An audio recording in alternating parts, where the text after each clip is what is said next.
Elizabeth rented a DVD, but what she found inside led to an unbelievable discovery. Elizabeth picked up a DVD from a rental kiosk, expecting a quiet night at home. But when she opened the case, a folded note slipped out. She hesitated before unfolding it. The message was strange.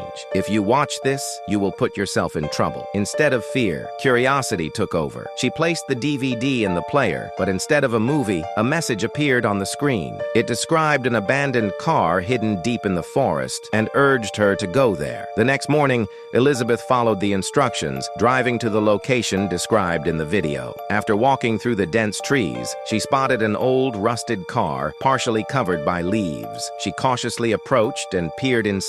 A second note sat on the driver's seat. She picked it up and read the shocking words. Elizabeth's hands shook as she reached for the hidden compartment. When she opened it, her breath caught in her throat. Stacks of old bills were neatly packed inside. She counted quickly. There was a huge amount of money. She carefully carried the cash home, feeling both excitement and fear. Who had left this money? Why was it hidden? She knew she couldn't keep this discovery to herself. After thinking for a while, she decided to call her close friend, Mark, who was a police officer. She explained everything: the DVD, the note, the old car, and the hidden cash. Mark listened carefully, but was skeptical. He had heard strange stories before, but this seemed too unbelievable.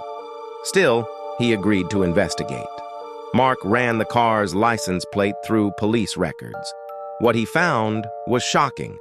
The car had been reported stolen 50 years ago. It had belonged to a bank robbery suspect who had disappeared without a trace. The case had gone cold, and the missing money had never been found until now. Digging deeper, Mark found an old case file about a heist that happened in 1973. The suspect, Robert Hayes, had robbed a bank and escaped with over $1 million. Witnesses saw him speed away in the same rusty car Elizabeth had found. Police had chased him, but Robert had vanished. Some believed he had fled the country, while others thought he had died.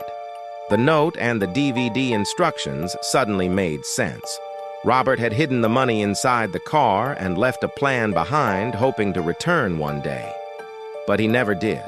Mark's research confirmed that Robert had died years ago, never able to retrieve his stolen fortune.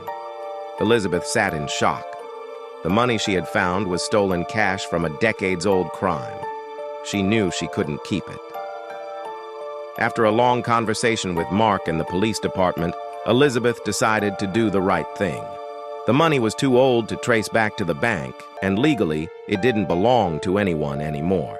Instead of keeping it, she donated most of it to charity. Elizabeth made sure the money went to causes that truly needed it. Homeless shelters, children's education programs, and food banks received large donations. She knew the money had been taken for the wrong reasons years ago, but now it would help people who needed a second chance. Though she would never know the full story of Robert Hayes, she had turned his forgotten fortune into something good.